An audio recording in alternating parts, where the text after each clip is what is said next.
Hi, I'm Hastings, and welcome to All the Other Music Stuff, a podcast that dives into some of the overlooked aspects of the music industry with the hope that you can carve out your own path. And today, I am joined by my teacher and mentor. So this guy wears so many hats. He's the CEO of the Johannesburg Youth Orchestra. Currently. And, okay, fun fact, he helped me land my first professional tour gig with the Great Moscow Circus. And yeah, we've known each other for like couple of years now. Like, I think I met him 2012 when I came to South Africa. Didn't know anything. He literally helped me to learn the four on the floor up until I managed to do my grade 8 and got a distinction. So you can see like there's been a trail with this man over here, and I really appreciate him a lot. And please don't mind my nervousness because it's so awesome to have him here today in the studio. Wian, welcome. Thanks for having me, man. Yes, it's a privilege to be here. So. No, it is my privilege in order to have you here. No, it's my privilege. You know? Look, I mean, like my house doesn't have acoustic panels like this, so he's actually a real musician. So. Awesome. So I don't know where to even start, but maybe let's get from the very beginning. Please introduce yourself to the audience, who you are, and what you actually do in the music industry. The music industry, all right, cool. So my name is Wian Joubert, and I'm a full-time professional drummer and percussionist. And yeah, as you said, I've got many hats, like many things that I'm doing at the moment. I'm so I'm teaching full-time. I teach at Kingsmead College in Rosebank. So awesome. It's a private school there. Yeah. I've been there since 2013, I think, actually. Oh, wow. Yes, yeah. So started off with a couple of students, and now my timetable is so full that there's it's little space in between and stuff. So that's great. And then, I also took over the reins from Etienne McLoone when he moved down to PE. Yeah. And this was post-COVID. And I've been running the Joubert Youth Orchestra ever since. Yeah. So not officially yet when this gets launched, the CEO on title. Yeah. But I'm basically just running it at this moment until we've actually been able to sort out. That's awesome. I mean, most of our audience will probably are familiar by now with the term Johannesburg Youth Orchestra, that institution, where some of the guests that I've been having on is people that I met at the Johannesburg Youth Orchestra. I've been mentioning the Johannesburg Youth Orchestra. So now to have you here, I hope we can shed some light on what that institution is. Yes, yeah. But before we go there, let's get it back from the beginning. How did you get into the music industry, and what was your earliest memory of playing an instrument? All right. So I started piano at the age of 5. Yes. Okay. Yes. I wasn't expecting that answer. And back then, I'll actually send you a photo as well. There is a photo of me. It's like I look so cute, by the way. And I had flat hair. Really? Like, literally, it was flat, combed, and it was down. Yeah. Completely flat. Okay. And then I think my mom threw me into the electric fence, or my dad put my fingers in the plug, because ever since high school I had straight hair, and it's never changed afterwards. But so I played piano, and I did my UNISA practicals. On the piano? On the piano, I've got a grade 5 theory and piano as well, which I did there. But I had one of those teachers, and I love it to bits. Like she was so sweet. It was the dominee, it was the pastor's wife. So yeah. And I was one of those bad ones that never practiced. But it makes a difference. Like when you play something, especially on an instrument. And if you don't like what you're doing, then you're not going to practice. Yeah. And I started bringing that, years later when I started to teach. It's like as soon as I can see, one of the students, they don't like what they're doing. Yeah. Let's then sort of change it, because if you don't like what you're doing, you're not going to practice. True. You're not going to progress. Yeah. And then at some point you're going to want to stop the instruments. But and then my uncle played drums. It's my mom's brother. And I was in grade 8. Yeah. And one July holiday, I told my mom, I said, listen, I saw in Granny's house, Uncle's drum kit is there. Yeah. She said, well, it's not mine. You'll have to ask him. Yeah. So I contacted my uncle and I'm like, hey, listen, can I take a drum kit and put it up at home, and just try it out? Yeah. I literally in the living room set it up. And then, I put my dad's, he listened to, I can't remember, there was the Beatles, I think, actually.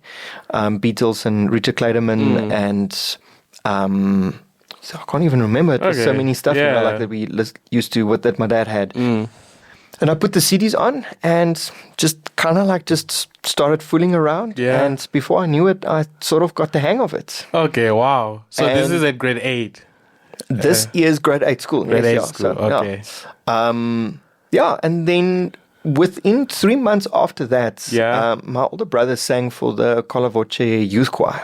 Okay. And they were doing a piece, it was a John Rutter piece, and it was drum kit needed for that. And apparently at one of the rehearsals, this conductor, Henk Barnard, actually asked, does anybody know a drummer? And my brother was like, my brother just started and he's driving everybody insane at home. And I went for an audition. Yeah. And I got placed. Wow. And I became the drummer of the Kolavoche Youth Choir. Wow. So, after 3 months of playing the drum kit. Yes. Okay. So look, I've listened to some of the recordings the other day. I was bad. I was terrible. It was not that I'm much better now, but it's so that was sort of my first, I would say November-ish was my first performance, on a professional, almost sort of level, but non-paying, that's where I think the term comes, you play for exposure, that's where it comes from, that sort of exactly fits the portfolio right now, you're playing for exposure. Okay, wow, I didn't know about you starting on the piano. Yeah, so I can't play the piano anymore. It's I play now two fingers or one finger or so, but I can't play with the two hands anymore and stuff. But it's always, I always think it's in your muscle memory. It's somewhere there. If you... Oh, my muscle memory is gone. No, it's Okay, so this was 2001, so I'm giving away my age now. But it's that's 24 years ago. Wow. That was the last time that I really played the piano. All right. Okay, so you're saying you were in grade 8, and I'm assuming that obviously you're in high school. So would you say your parents were supportive of you being in the music industry, that young, or choosing an instrument and playing, and how you've shaped up to be this musician?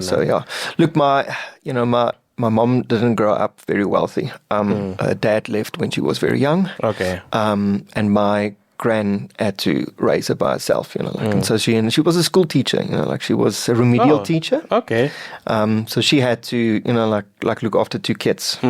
And so she, had to work very, very hard. Yeah. And my mom played piano, but she couldn't afford piano lessons. Okay. At some point in her high school career. Okay. So my mom felt the necessarily, the necessity. Yeah. I think that's the right. That's the word. I'm Afrikaans for those people. So if I sound I speak a bit with the Afrikaans accents, that's why. But so she had the. Had this thing that she said she wants her children to have, they need to be well-rounded. Oh, okay, yeah. She wants them to start piano. Piano is a very good instrument to start with, for any young beginners and stuff, so out there, start with the piano first, because it teaches you the basics, and you get to learn how to read all the different notes in the treble and the bass clef. And the bass clef, right? Yeah. And doing music theory as well, because then you understand where it is. Yeah. And then you start the drums, because then you actually can learn how to count and how to play in time. True. Because I've seen that now with so many of the kids. Literally the rehearsal I had now, it's flautist is and the rhythm is gone. You can play the notes, but the rhythm is gone. So play the drums. But look, I'm a very skinny bloke. I always wanted to play rugby. Yeah. But Anyway. Okay. So I played sports and stuff, did Yeah. some tennis, I played badminton. I was a badminton captain Really? at school as well. Yeah, Okay, so, I tried it out as well. look, there was you need a team of 6 and there was only 5 people that went to go play for the badminton team. So my chances were very good to get into the team. Yeah. But I was the captain for about 1 or 2 years or so, and I was leading the team as well. Okay. We lost all our games, but that's okay. It's a very fun sport and a very fast sport as well. It's True. not yes. And I played cricket and things as well, but music's always been my passion. Yeah, music and the arts and stuff. So I did some drama as well when I was at school. So did all the Eisteddfods. So I did all the monologues and poetry and things like that. All right. So like some school plays and things as well. So, but music's always been there. The very big thing. Okay. Yes. So she's been there, like you said, she wanted to make sure that you guys were all rounded. Yes. And were your siblings playing instruments as well? Yes. Yeah, you said your brother was. My older brother also played piano as well. Okay. And he still continued with piano as well. So my parents at some point said that it was too expensive because I found a drum teacher, when I was in my grade 9 year. And she said, it was just too expensive for you. So you need to choose one of the instruments. Yeah. And I was like, well, duh, I'm going to choose the drums. It's the coolest instrument ever. All right, cool. So this is high school. Now I wanna find out from you, how did you hear about the Johannesburg Youth Orchestra? And reason being also, currently you're serving as the leader of the organization. Yes. You're also at some point just a teacher for the JYO, but you were also a student. I recall this because on almost all events, like if, for instance, Suzanne Randall was the CEO before. Well, that's when you joined. Yeah. She would say and our longest serving member or the person who has been the longest at the Johannesburg Youth Orchestra has always been Wian. So I've been curious to find out, when did you actually join the Johannesburg Youth Orchestra? All right. So in 2002. Okay. Yes, that's when I was in grade 9. We were looking for somebody that can teach me drums. Okay. So obviously, it wasn't, schools didn't offer this and stuff. It's not many, many years ago, and it wasn't. Finding piano teachers and violin teachers and stuff was a bit easier than finding actually drum teachers. And we didn't, my parents didn't know, where to start searching for this. And then our drama teacher said that she heard about this institution, the Johannesburg Youth something. Yeah. So she went. So we obviously my parents phoned, and spoke to the previous CEO, the one that actually started the company, Laurie Wapenaar. She was there, and she said I have to come for audition. So I was like, okay, this is quite a, they're taking their, music school, pretty serious because you have to go for audition. And I went there and I would never forget. Laurie used to have these thick glasses which sat here by her nose. Yeah. And she used to smoke. It was back in the days when they used to illegally smoke in the room as well. And it was there at Wits.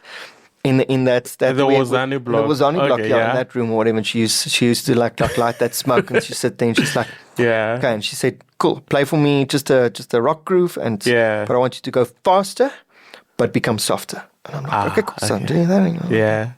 She's like, okay, cool. Now I want you to do it again, but do the opposite. So I want you to go slower, but become louder. And I'm like, okay, cool. And I did this. And then she turned and said, okay, cool. I'm going to put you in the wind band and then probation into the youth orchestra. Okay. And then Matthew Downey will sort of guide you and he'll mentor you on what you need to do. And I'm like, because I went my drum lessons. And she's like, no, we don't offer drum lessons. This is before there were a music institution. And I'm actually just running the youth orchestra or youth orchestra wind band, and we had the chamber orchestra back then on that time as well. Yeah. And I think we had it was the infant. No, it wasn't the infant. It was the beginner strings. Okay. It was Bronco that was running that as well. So and and then she led us towards Tom's Music, where I met Andre Luke. Oh, yeah. Andre van der Heever. Yeah, yeah. And then he had a slot for me on a Saturday morning at 7 a.m. Okay. in Cresta. And I stayed in Joburg South, so it's like a half an hour drive across in the morning to get there. Okay. My dad used to always complain and say, if I woke up for school as eager as I woke up on a Saturday for my drum lessons, he would have never actually... But so my journey started there. Walking into that I will never forget my first rehearsal with the wind band. And back then, on those days, it was on a Monday where we practiced. Okay. It was only there in the foyer, right there in the front. So it's like, you've got those steps and stuff. Steps, yeah. It was just in front of those steps. So you overlook not behind the stairs. Not behind as we used to be back in the days. But we actually were there in the front. I don't know why we ever moved back. But and we were there. And Francois Conradi was the conductor. Okay. And... very, very lovely man. It's like they called him Bambi. I think when I joined, I think he was responsible for the chamber. I think. Yes. Okay. And so he so that first rehearsal he was like, obviously I got my music and stuff, but I haven't had drum lessons yet, so I'm like so at this moment, you get the music, are you reading? Or listen, I mean, like my parents bought me drum books and stuff, so I sort of like looked at that, sort of started to highlight and more or less got an idea of what it is, but not really understanding music. I think I could read music because I could read, understand it from piano with the background. That's why you start with the piano. Again. Right? Yes. But so then just applying that to that, but not quite, but obviously, hopefully, having a teacher, you'll show me, and then you take the stuff to you and you're like, listen, can you show me how to play this so I can play it in the orchestra? And, so played this first bar. And then it had this, the repeat sign. So that slash, it looks like a percentage mark. So I play the first bar, and then I count out, and I wait. And then the next line, there's the bars written. I play the bar, and then I wait. And then we played the piece right to the end. And Francois Bambi always used to at the end. And he shakes his head like this. And then he stares into the score for a long time. Because he was always looking for, he knows something's wrong, but he doesn't know where. Something's not sounding right. And then he came over to me, and I thought, oh, crap. And he came to me, and he's like, and he looked at my music, and he's like, that means repeat. And I'm like, okay. That's the first time I learned how a repeat sign looks like in drum music. So that was cool, and I thought, okay, this is going to be a breeze and stuff. And then straight after that, it was like a 15-minute break. And then the wind band leaves, 15 or 20-minute break. And then youth orchestra practices straight afterwards from 6 to 8. All right. So my dad used to, my mom dropped me at home, and then my dad worked for Liberty Life. So he used to come from work, come home at 3, fetch me, take me through there. And then he'll go back to the office and then work until 7:30 and then come to the youth orchestra and come and fetch me because it's around the corner. Because he was there in Braamfontein. And so youth orchestra was after that from 6 to 8. And Laurie Wapenaar was conducting. With the big glasses, you have to remember this. And the first piece we did was Lord of the Dance. Oh, easy. Right. And I'm on triangle. Now that triangle part's got to open and close. Now obviously me, self-taught drummer or so whatever, sit there, and I Matthew's on drums, and I'm checking, and it's just as overwhelming, and everybody just arrives. It's a 60-piece orchestra that sits there with youngsters and stuff, and we play. And then at some point she stops and she's like, "Why are you late with that triangle?" And I'm like. And I apparently went home that night, and my mom said, I was I said, I'm quit. I'm like this is not for me. And my mom said, you will not quit. You will give this a try. And you'll go. And I think we had camp, to the second weekend after that. It was the camp at the Youth for Christ Center. That's where we used to camp. With the so orchestra. it wasn't the Modest Reef side where you used to do.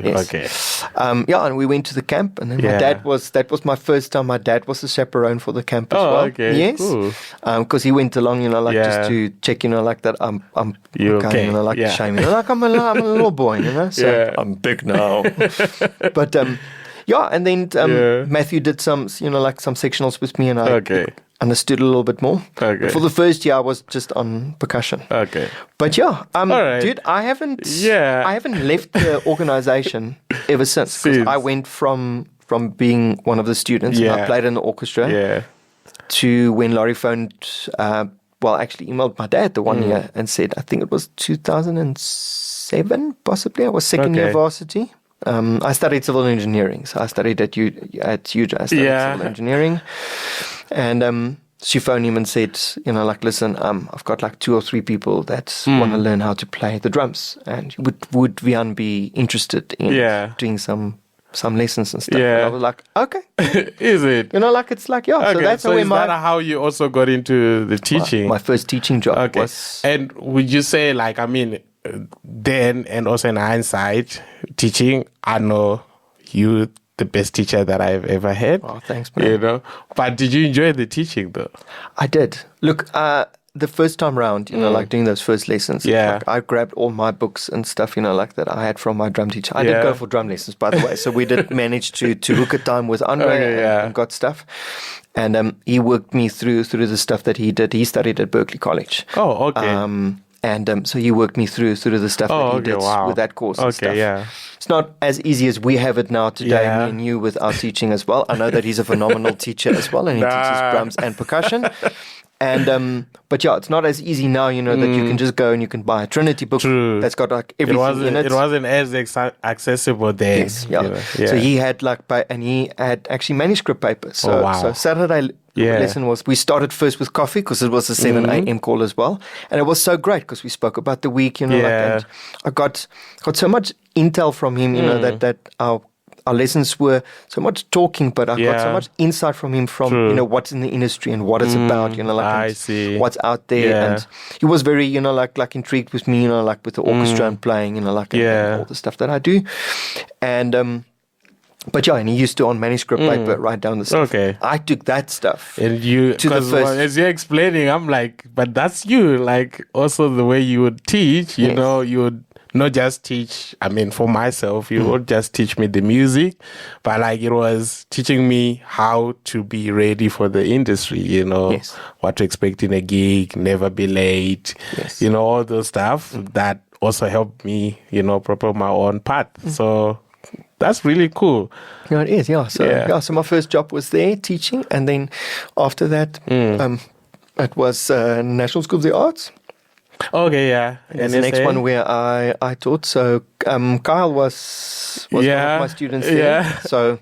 So Kyle's didn't know what he came there and he wanted to do voice. And he had to choose a second instrument. Yeah. And he was unsure about what to do. And then they said, do percussion. Yeah. So he landed with me and he was like, okay, I would like to do percussion. And I was like, okay, cool. I can do percussion. But I said, let's rather, my focus has always been, don't just do orchestral, just marimba or just drums, and stuff. Because obviously in the orchestra, especially with the youth orchestra, you get, you have to have a broad knowledge of everything that happens. And it's also great to be a drummer as well, So I then said to Kyle, and I said, listen, do you want to learn the drums? And he was like, not really, but let's try it. And today he likes playing drums more than playing actual percussion. That's really true. Your story was also, you remember when you arrived, Lex, I just saw Lex now at the rehearsal. Is it? Bra Lex. And we should have Bra Lex on the podcast. You should have Bra Lex. Yeah, true. And so Lex actually came to me and said, listen, we've got this student, came from Zimbabwe, no musical background whatsoever, but he's joining this teacher training program. And I think everybody was like, we don't have time for a beginner. And they came to me and said, okay, cool, this is going to... I was like, sure, cool, new student, lekker. I spoke to him. And then they told me that you have a year to go from not reading music to playing, what was it, a grade 4 practical? I think grade 5. It was a grade 5 practical. And I was like, challenge accepted. But yeah, so that was for me. I think was also a big learning curve as well, because I had to stretch you further than what I have stretched other students. Like it's like so some of them, they had sort of like deadlines. Like the kids at NSA had certain deadlines. Like so I have to play certain pieces. But you've normally got them like for 5 years that you can get them from beginner to a grade 5 level. But with you, like it was 1 year. But listen, I mean, like I still tell people, it's like I taught this man in 1 year, like to play drums and to get your certificate. That just shows how an amazing teacher you are. And for me, that's why I'm like, practice and the work that goes into that. So if anybody takes anything from this, it's like, this is what hard work pays off, this is what happens. It's like, but you actually did practice. Like you arrive and then at the lesson, like normally we'll have students and it's like, have you practiced? And then you're like, you can tell me the truth. And then most of them are like, yeah. But with you, it was always a case of like, it was like, you actually came and you played, and then I'm like, oh man, why did you have to work so hard? Because now I have to now we have to do new work. I thought we can have a relaxed lesson. I know. I mean, for me, also like taking it back there, you have the passion, but you don't have the knowledge of it, So it was like, that was the one opportunity that I got, and it was almost taken away from me because, I mean, in hindsight, on another podcast, I will sort of tell the story, but I was about to go back home because finances didn't work out.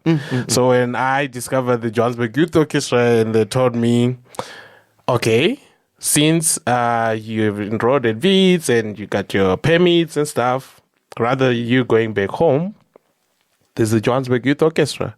You still have a drum teacher. I was like, you got me there. That's what I wanted. I wanted to become a good drummer, the best drummer that Zimbabwe would ever produce. That was my goal. They sold me there. Once they told me like, okay, I'm going to have a personal teacher, I was like, okay, that's already sold. But then they said like, there's also the teacher training program where they sort of teach you how to become a teacher. Become a teacher in essence.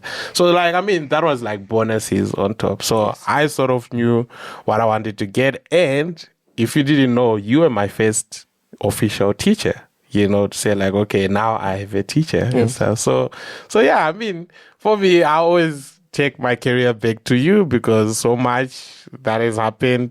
It has been with you, but this is your podcast, Wian. Oh, sorry. It's about me. So I want to ask now, so you obviously teaching and we can see like you're passionate about teaching, but would you consider yourself a freelancing musician? Oh, definitely also. Yeah. And how is it for you, like managing the gigs financially and, the whole freelancing side of the industry? Yeah, look, that's pretty tricky. I must say, I have a lot to thank towards the youth orchestra. Like I am today who I am because of the Joubert Youth Orchestra. It was the first time that I played in an orchestra. It also broadened my, like experience and what I don't know and what I need to learn. Obviously, when Matthew and them left, somebody had to play timps. So because I could play piano. When you do piano, I could read treble, bass clef. Bass clef, yeah. So, and then I watched how people. So I used to go to JPO concerts and watch the guys play there, and then be like, okay, and then go to JWO because we needed somebody to play, and then Karin and I, who was my partner in crime over there in the percussion section, was just the two of us, and then Ingrid joined us. Later on as well. After. Yes. Okay, yeah. And so we had to, sort of like make things happen at the back. So, we had to teach ourselves how to play. Okay, wow. And at year and then, you went to maybe to nationals, and then we had a lesson with David Gooding, or this person quickly helped you and stuff. Oh, okay. But yeah, it's because of the youth orchestra, that I got all this big training, big eye-opener, and we did a couple of nice concerts that we did, so I got to meet Rob Watson was the first time. Okay, yeah. I'll never forget, we had a JWO practice and we did a thing with It was some American singer. It's like, Okay. it's not, I don't know who he is. Like Michael Bolton. Or I don't know. Don't correct me. I'll go look it up for you. But it's like many years ago. Yeah. And they booked Rob Watson. And I will never forget, like Irene and I, we did Copacabana. And he started to play. Yeah. And we were both like, it's like we were both just like, yeah, I mean... And then Laurie shouted at us and it's like, Wian, play your part. And we were like, sorry. I just can't believe that. How can you play? He's doing all of this stuff. I mean, Rob is just out of this world. Like, yeah. I think my first encounter was with the Johannesburg Youth Orchestra as well. I'm not sure which gig it was, but like we were at this big stage. I just remember it was Youth Orchestra. It was like a big stage. Like they put us on top.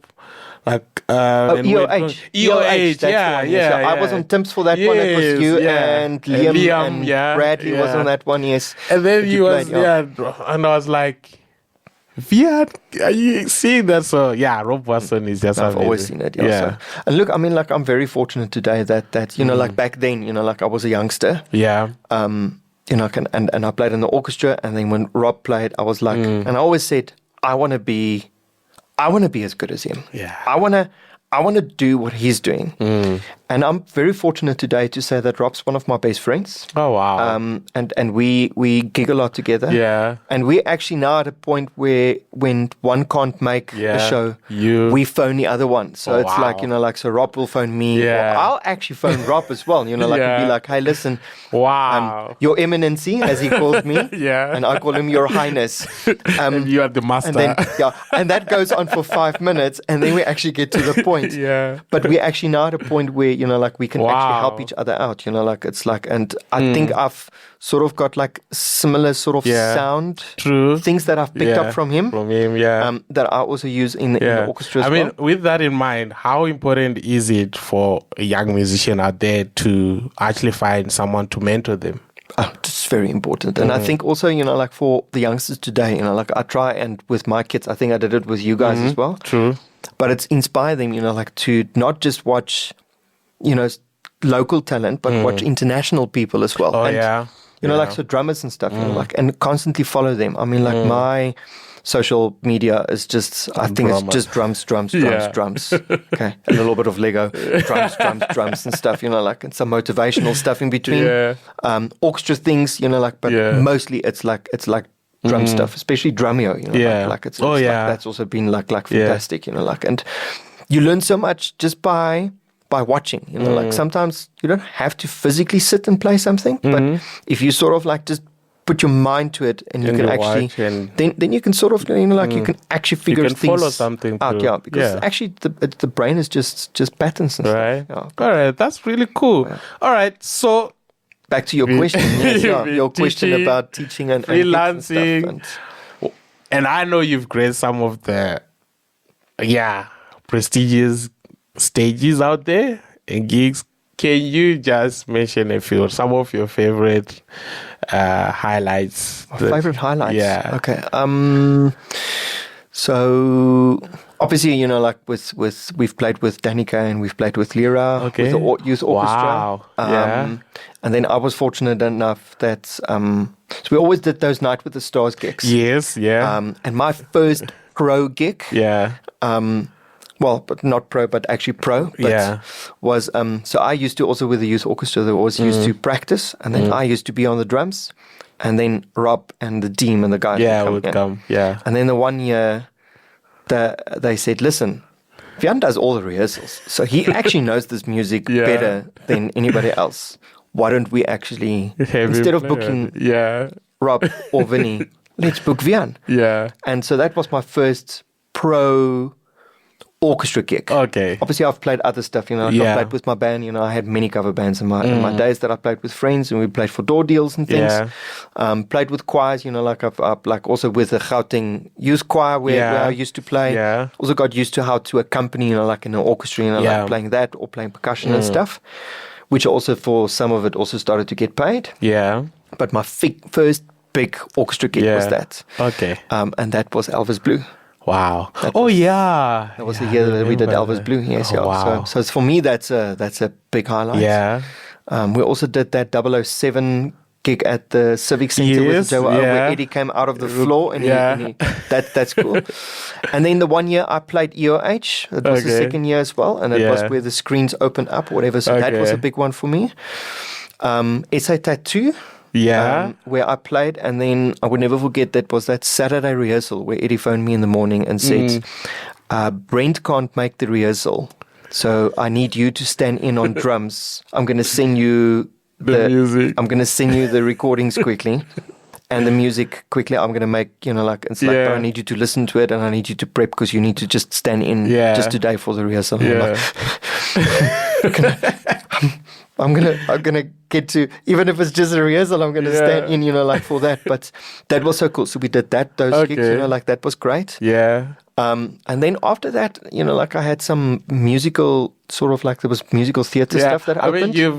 I know you've done the Lion King. No, I wish I did. There wasn't, okay. I've done a lot of school musicals. Was it the Disney 100 then? Yes. So my first, that's also, I almost forgot about that. So I was asked to play Disney 100. They did it in Joubert, and then they did it in Cape Town. That was great. But actually before that, my first professional musical. I love musicals. Musicals is my favorite. And I play a lot of the school musicals, but that runs for a week and a half, or whatever the case is. My first big professional musical was Rock of Ages with VR Theatrical, which was at the Lyric Theatre at Gold Reef City. And then after that, a couple of small ones with them as well, Hedrick and the Angry Inch. But the first big one was Rocky Horror that Cape Town and Johannesburg. So that was 6 months just before COVID. I remember that one. It closed down. And then after that, I was privileged enough last year. I stood in for Luca de Belles because he plays for most of the stuff. He's playing for Chicago at the moment. And he was booked for something else. So Kevin Clark actually phoned me and said, listen, can you deb for Luca for 2 weeks of Sound of Music? So I played 2 weeks of Sound of Music. Sound of Music, Sound of Mucus. And then I played, this year, I did the Joburg and Durban run for My Fair Lady. So I played for that, which was at Monte Casino. At the Teatro. Andre Bocelli. Yeah, I was going to get to that because that's the highlight. Because this year, Let me give you a time. It's your podcast, Go for it. And then, I was asked to play percussion and drums for Andrea Bocelli this year as well. So, how was that? I mean, it's Andre Bocelli. Man, it was... I think my mom was more excited than me because my mom is one of the biggest Bocelli fans. And I said, Mom, you would never write. It's I don't know if I should do this gig, but I think I'm going to say yes, because the money is good. The money was good, but that's not why I actually said yes to it. And I said, I actually got asked to play drums for the Andrea Bocelli in concerts. All right. So I always try to make the podcast as practical as possible because I want it to be educational. So take me through the process of you getting the email, especially like an example for the Andre Bocelli. Yes. How do you get an email, WhatsApp? Was it someone you already knew?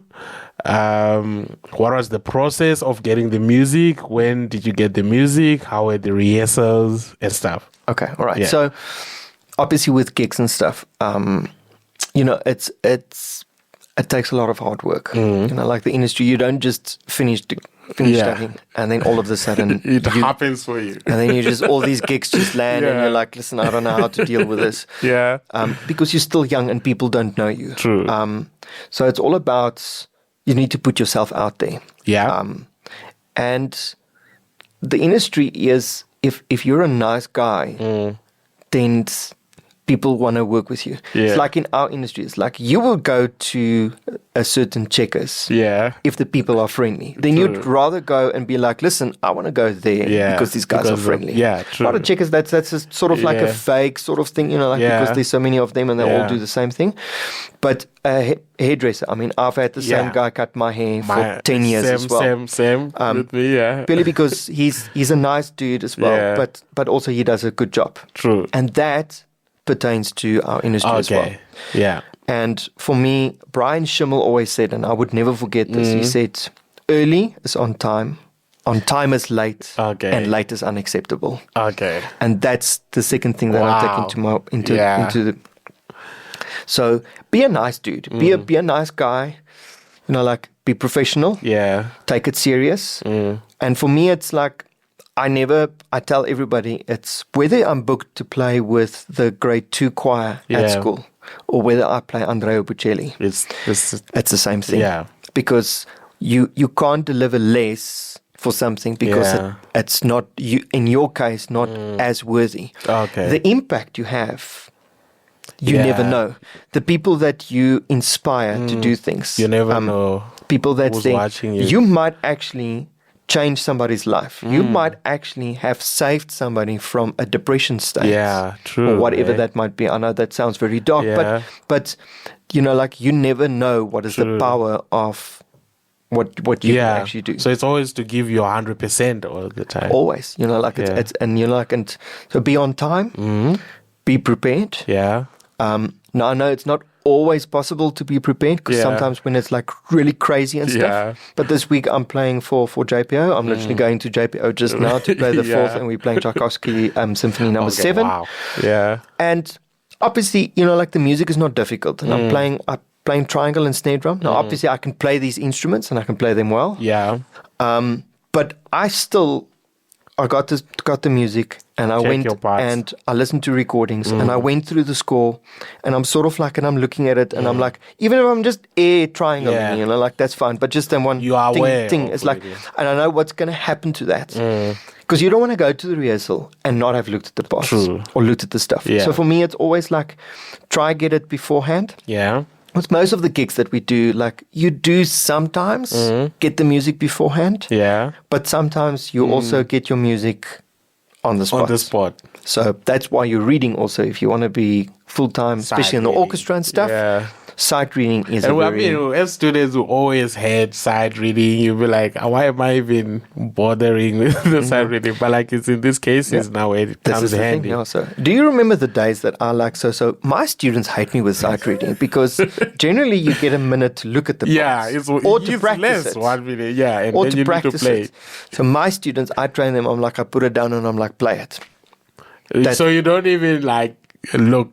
You remember I did that with you? Yeah. It's like, I'm like, because I want you to, because it's almost like cheating when you actually get that minute beforehand to look at the part. You got more ample time. I'm like, I want to see, because that actually trains you to be faster at sight reading. Sight reading was that you never and the first thing it teaches you is counting and actually being able to, this is where it is, and this is, you know, like in your focus actually is there. interpret the music as it should. Yeah. So... Yeah, wow. Okay. So, I mean, you said some of these big gigs, but there are these philharmonic orchestras you've been mentioning. Yes. Which ones have you played for? Oh, goodness. JPO definitely. Yeah. JFO as well, which is the festival orchestra. Yeah. It was the festival orchestra that was playing for Andrea Bocelli. Yeah. Yes, so because I've worked with Paul Rogers before, and he was in need of somebody. And I think what counted in my favor is that I'm a drummer and a percussionist and an orchestral percussionist. Yeah. So I can read tuned and untuned percussion. Yeah. So there's a difference. People just need to know that percussion can be either congos, bongos, shakers and stuff like that. Yeah. If you ever watch Noot for Noot, Rian van Rensburg that played at the back with his smiley face and stuff. Rian was such a legend.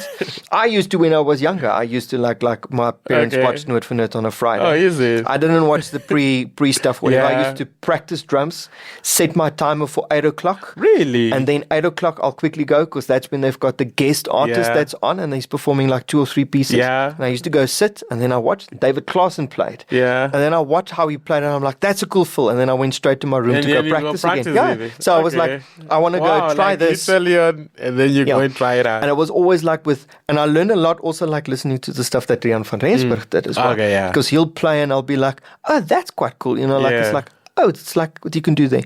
And then years later, I had some lessons with David Klaassen on percussion, because he's actually a phenomenal percussionist. He's a phenomenal percussionist. Wow. He can do, and he showed me stuff that I'm now applying to congos, bongos and stuff, you know, like doing 5-way independence things. Wow. It's like, it's pretty insane. Yeah. But yeah, anyway, so back to, you know, like it's to the question you had, JPO, JFO. JPO, JFO. Have you played for the KZN Philharmonic? I have played for them, not for a symphony concert, but I've done some of the pop stuff with them. Okay, yeah. Some of the we did a ballet. No, it wasn't a ballet. It was I think it was a ballet, but it was like Eddie also conducted for that. Okay.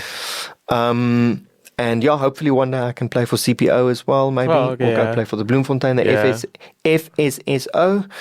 And then I've played also with some of the community orchestras around RSO, JSO, BSO. I play a lot with them as well.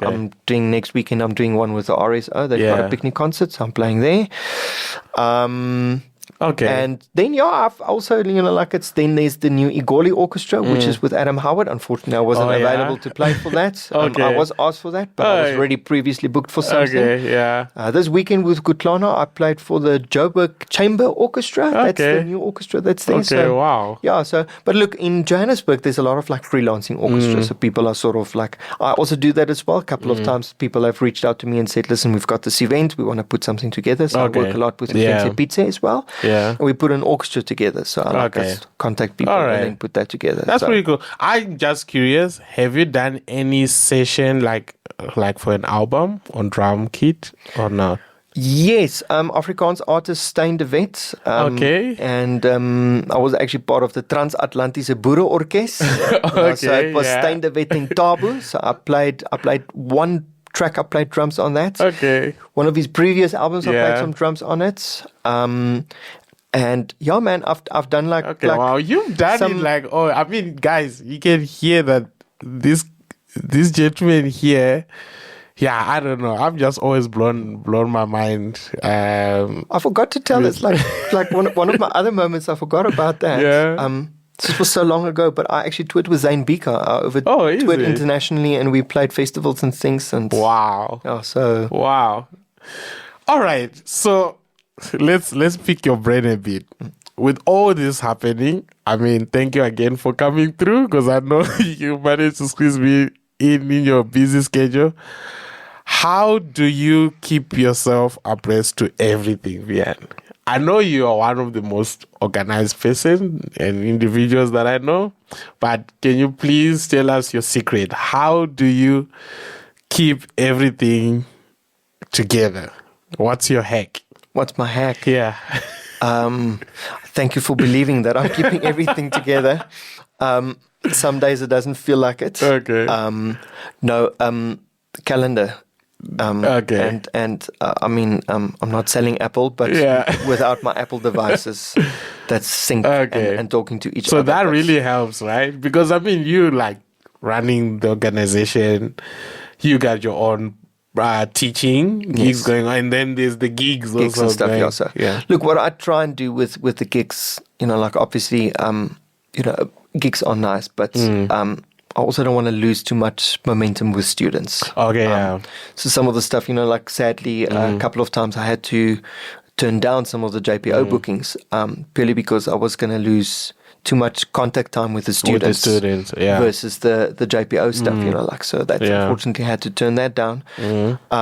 But yeah, calendar, and checking it and stuff. And also my big thing is, it's and this is a big thing for people in the industry, seeing that this is a teaching thing as well, is that your yes is your yes. If you've committed to something, you stick to that commitment. Unless something happens where you get booked, and this happened to me at I was actually booked for another choir thing.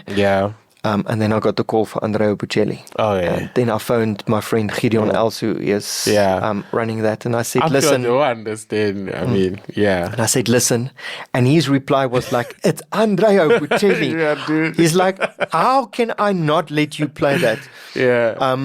But he just, it was a rehearsal versus a rehearsal. So for me, it's also that thing, also have a open communication with someone. If I'm not saying, turn down that because you've got that, it's like sometimes people understand, but be honest, and don't come with sort of backside stories, why you're doing that.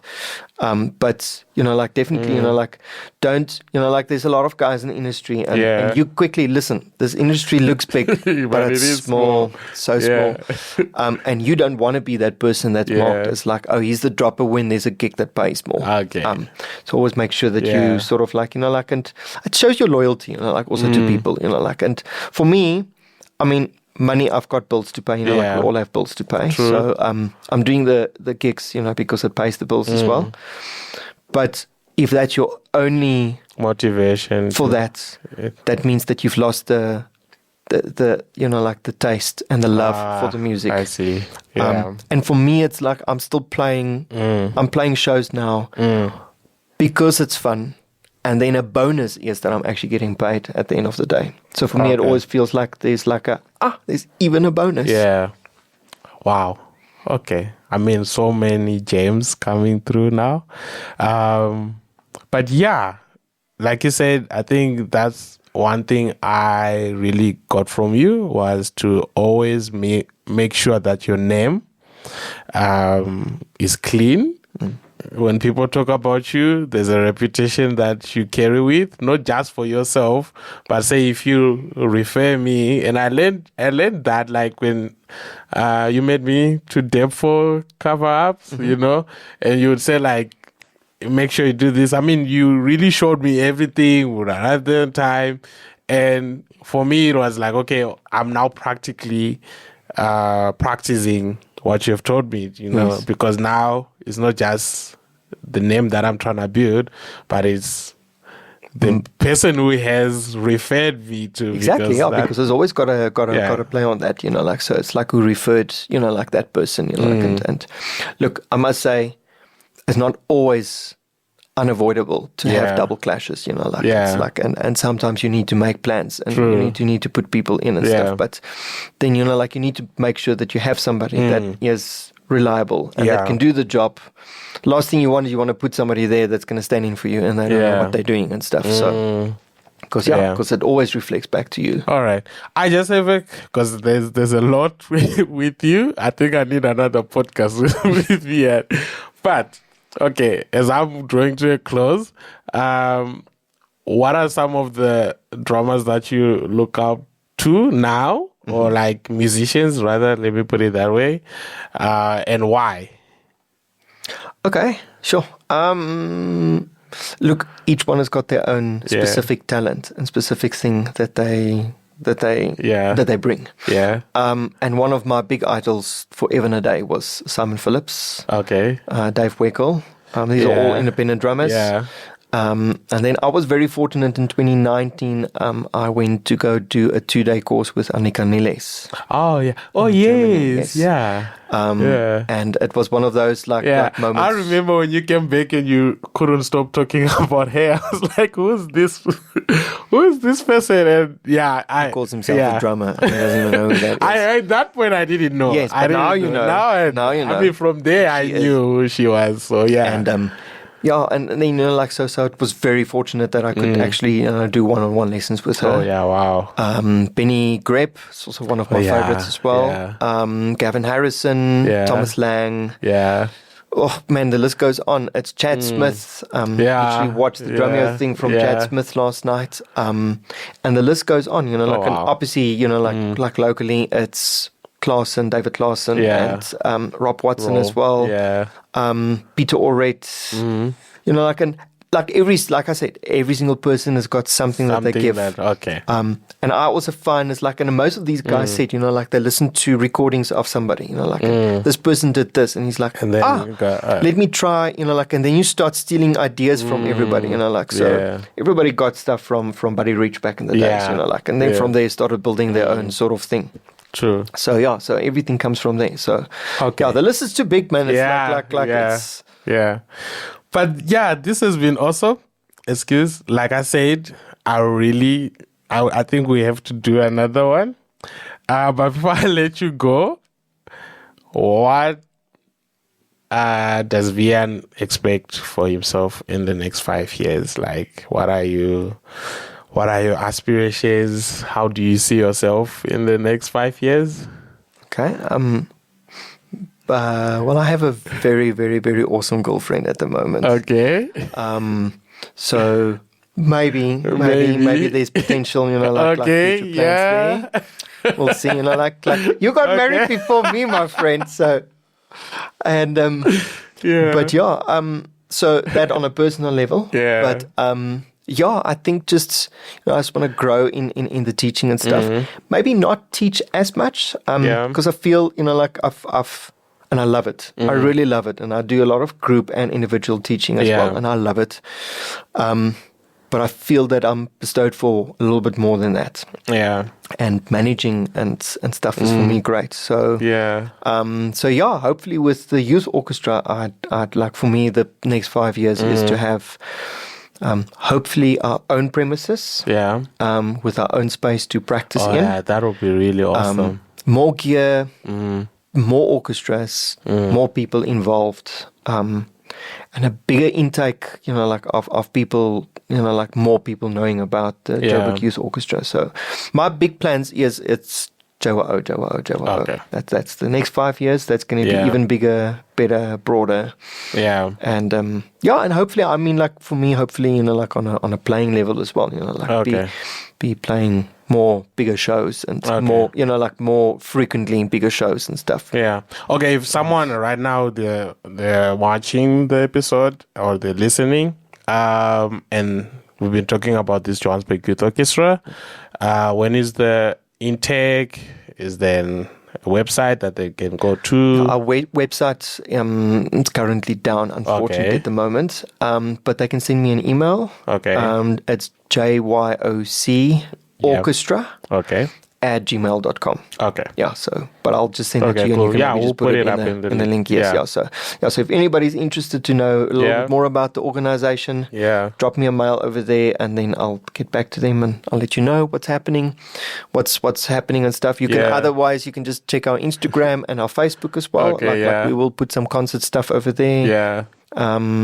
And so it's hopefully growing from there. And if anybody, like if there's anybody out there that wants to help, like sponsor and stuff, our big thing is finding a space. Okay. And finding a new home need to and get stuff. that space for the Yes, please. Yeah. All right. And if people want to get a hold of you, do you have any socials? Are you on Instagram or? Yeah, listen. I'll have the Instagram at some point in my life. Unfortunately, I'm so busy. I don't have that. Yes, I'm old school. I only use Facebook at the moment. But otherwise, it's just. Okay. I'm old school. I know it's like you can all laugh. It's fine, but I'm old school. I do like if you want to get hold of me, you phone me. So let's bombard Wian with emails so that he can see the need of being on Instagram. On Instagram, yes. So listen, my friend Gerard's also said, when am I getting Instagram? So it's on the to-do list, I promise. Okay. Yes. Okay. Please get on, and then maybe next time when you're on, we'll come back on the podcast. I'll have 2 followers. All right. But thank you so much for coming through. Thanks for having me, my friend. I would definitely ask you to come back again because there's so much that I wanted to get from you, but I know it's not so much time. But this is our platform, and I'm hopeful that you can come back on. Fantastic. But thank you so for much for coming through. Thank you. I really appreciate it. Awesome. Thanks for having me. Yes, So, awesome. And thanks everybody for following his great podcast and his great channel. So this is a true legend over here. So. Listen to this guy. But anyway, master. You're the master. Thank you. All right. Thanks so much. Guys, thank you for tuning in to the next one. Peace.